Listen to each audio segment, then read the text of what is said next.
तर नमस्कार मित्रांनो, आज आपण चाललोय निमसोड शितोळे नगरच्या ओपनच्या मैदानाला. आज काय सुट्टी नाही, कारण आपण आज घरातूनच गॉगल लावून आहे. मैदानाला जाताना आपल्याला लागणारी वस्तू म्हणजे आपला फाड्या कायम आपल्या डोक्याला नाही तर खांद्यावर असतोच बघा. आपली महिना काढली बाहेर आणि बांगबुंग करत चाललो आपण मैदानाला. वातावरण जरा पावसात चालतं, त्यामुळे म्हणलं पाऊस यायच्या आधीच मैदानावर जावं. भाऊ म्हणला मी पण येतो, मग काय दैवडीनं उचलला त्याला. जा म्हणलं दोघं जण. सगळी पोरं पुरी बघा चाललेली कॉलेजला आणि आपला भाऊ चाललाय मैदानाला. हे बघा आमचं देवडीचं कॉलेज. वाटेनं जाताना कुठं अपघात नको म्हणून आपण आधीच घेतलं पेट्रोल टाकून. आता काय टेन्शन नाही बघा, आता डायरेक्ट फाटीवर जाऊन थांबायचं. आज काय पोरांना काम होती, त्यामुळे बघा दोघंच चाललोय मैदानात. वातावरण तर कसलंच नव्हतं. आपल्या पिंगळी चौकातनं डायरेक्ट आपण शिरलो वडजू रोडला. वडजूमध्ये आल्यावर एकदा म्हणलं मी आपला बघावं फाटी कुठायची, नाही तर उगाच इकडं तिकडे फिरत बसायचो.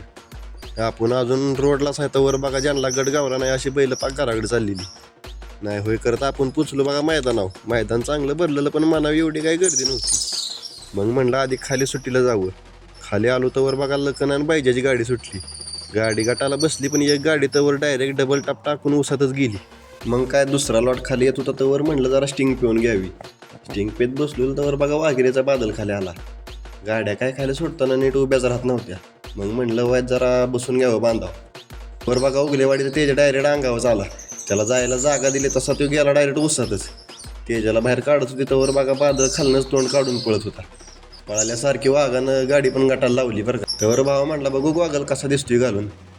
धर म्हणलं तू काय आता म्हणलं नटांचं करिअर काय ठेवत नाही. आधीच लय हुंकार आहे बघा आपला. आता म्हणलं सुट्टीला बाद झालं, जावं जरा बैला बघाय.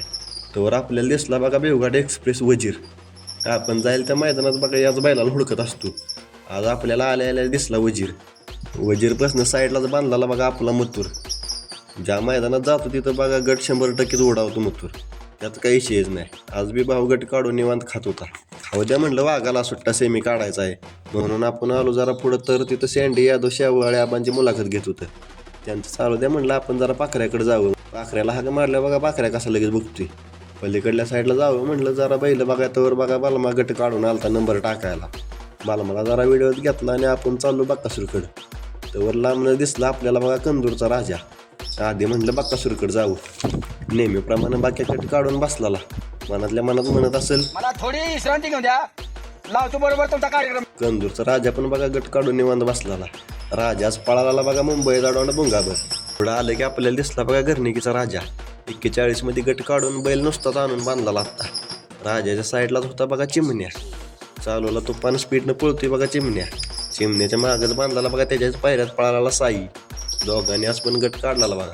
साईच्या पिकअपच्या पलीकडे होतं बघा मानगरकरांचं हिंद केसरी वादळ. कदमवाडीच्या मैदानात मथुरच्या सैमेत बघा ह्याच वादळची गाडी लागलेली. वादळा व्हिडिओत घेतोय तर त्याच्या पुढंच होता बघा महाराज. नावागतच बैलाचा थाटा आहे बघा. निवांत बसला. ते म्हणलं नको त्याला ताप द्यायला. आपण आलो डायरेक्ट बादलजवळ. बादलनं आपल्याच पुढं गट पास केलता बघा. बादलच्या मागच्याच बाजूला होता बघा इटेल नानाचा तेजा. आयला ही हत्यार आपल्याला दिसलंच नाही. कसं आहे मूर्ती लहानपण कीर्तिमान मुंबई जाडवण भुंगा. आपण इकडं तिकडं बघत बैल हुडकत होतो त्यावर दिसला की आपल्याला लखन. लखन बघा कसा करतोय. तो म्हणत होता सोडा जावं ते मला पळायला.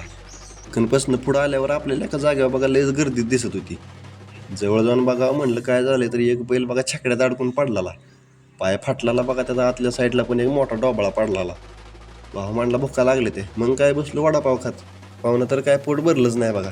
मग त्यांना म्हणलं हे जेवढं आहे ते द्या म्हणलं मिक्स करून सगळं एकात. घेतलं गरम गरम कणीस. चाललो कणीस खात खाली. गट सगळं झालं तर बघा सीमेच्या गाड्या खाली येत होत्या. त्यावर म्हणलं जरा गावताव पडून घ्यावं. भाऊ काय तर बडबड करत होता. म्हणलं तुला काय म्हणायचं ती. गाड्या खाली यायला लागलेल्या बघा. पहिला नानाचा तेजाच खाली चालला. तेजाच्या पलीकडं अर्जुन चालला बघा. त्याला चिटकूनच लगेच वाघिरेचा बादल आला. म्हणला तिकडं मी व्हिडिओ काढतो. भावानं बघा लखननं बाईच्याला घेतलं व्हिडिओत एकदम ओके मध्ये. मग काय राजा पण दाव म्हणलं पलीकडनं चाललाय तो. राजाच्या मागं चालला बघा घरणिकीचा राजा. राजाला चिटकूनच बघा वरनं आलता लक्ष्मणराव आल्या का. तर इकडं चालला बघा बिनजोडचा बादशा मथुर. मथुरच्या मागच बक्कासूर चालला बघा खाली. मोठ्या भावाच्या मागं बारका भाव चालला. त्याच तासात बघा आबाचा पाखऱ्या आणि शिरसवडीची रायफल पण चाललेली खाली. मग काय आता म्हणलं सगळं सेमी काय निकाला उभा राहून बघायला लागतं ते. त्याशिवाय काय आपल्याला मजा येत नाही. सेमी वाळला तसा इकडं वर बघा हसडानं हाणाहाणी चालू झाली. पब्लिक मागं सारायला व त्यावर झेंडा पंचाने बघा दिला सेमी सोडून पाहिला. पहिल्या सेमीत बघा ही चित्रे आणि कॅप्टनची गाडी फायनलला राहिलेली. दुसऱ्या सेमी खालनं सुटत होता. दुसऱ्यात चांगलीच फाईट होणार होती, कारण दुसऱ्यात भुंगा, लक्कन, पाहिजे आणि राजा दोन्ही बी टॉपच्या गाड्या होत्या. दोघाच्यात बरं का घासाघात झाली, पण शेवटी आपला मुंबईचा डॉन आणि कंदूरचा राजा भुंगाने गाडी लावली. भुंगा लागला म्हणल्यावर आपण काय ग बसतोय राव. आपण गेलो की भुंगाकडे गेलो तर भुंगा बघा छकड्यात अडकून पडला खाली. पायाला जरा मुक्का मार लागला. गाडी फायनलला राहिलेली, मग काय त्यावर हलगेवाला चालू झाली. तर बघा तिसरा सेमी खालनं पळून आलता, पण त्यातला एक बैल बघा छकड्यात अडकून उलटा फिरला आणि पुढच्या साईडला जाऊन पडला. डावी बिवी का आपण माणसाने त्याला मोकळा केला.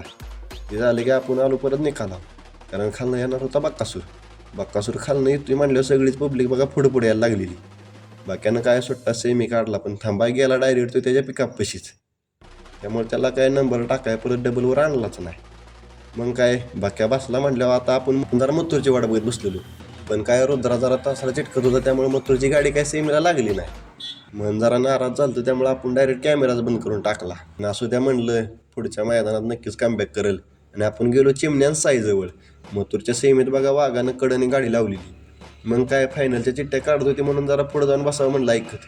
आपला मथुर काय फायनलला राहिला नाही म्हणल्यावर असं वाटत होतं की मोठ्यानं नाही तर बारक्यानं, म्हणून बक्कासूरने एक नंबर करावा. सगळ्या चिठ्ठ्या काढून झालत्या बघा. सगळी माणसं बैल खाली जायचीच वाट बघत होती. आपल्याला जरा घरनं फोन आला म्हणून आपण स्पीकरच्या आवाजापासून जरा लांब आलतो, कारण घरी माहीत नव्हतं आपण कुठं गेलो होती. पण झालं की पाणी पित पित आपण डबल चालू निघाला. विषय असा झाला की फोनच्या नादात बघा सगळी बैल खाली गेलती. जाऊ द्या म्हणलं, खाली गेलेली नाही दाखवायला तर वर येताना दाखवू.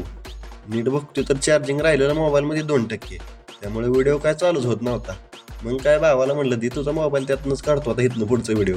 भावाचा मोबाईल घेऊन निकालावर चालवलं तेव्हा जर खालनं फायनल सुटला, पण आपल्याला काय शूटिंग काढायला टाइमच भेटला. मग काय बक्कासूर कुणाला ऐकतो येतात, वाघाने केला की एक नंबर. लगेच गाडी आणली गुलाल टाकायला. बाक्याजवळ बघा की सगळी कशी गोळा करायला लागली. आणि मुलग्याने बार वाजवते लागली सगळी नाचायला. तोपर्यंत इकडे बघा चिमण्या, साई आणि बाकी सगळी फायनलची मानकरी होती बघा. प्रत्येक गाडा मालक आपापल्या बैलांवर गुलाल टाकत होता. आपल्याला दिसलं बघा त्यावर मानघरकरांचं हिंद केसरी वादळ काय जाईल त्या मैदानात वादळ जाणतं. आता म्हणलं एक सेल्फी घेऊन आपल्या घराकडे निघावं. त्यावर बघा मोठ्या पडद्यावर दिसलं आपल्याला बक्कासूर जवळ बघा कसं पब्लिक गोळा झालंय. सगळं झालंय म्हणल्यावर आपण आता चाललो बघा घरी. व्हिडिओ आवडला असला तर तुम्हाला माहितीच आहे काय करायचं ती तेवढं, कारण त्यात भर म्हणून एखादी कमेंट पण करा. चला भेटूया पुढच्या व्लॉगमध्ये. धन्यवाद.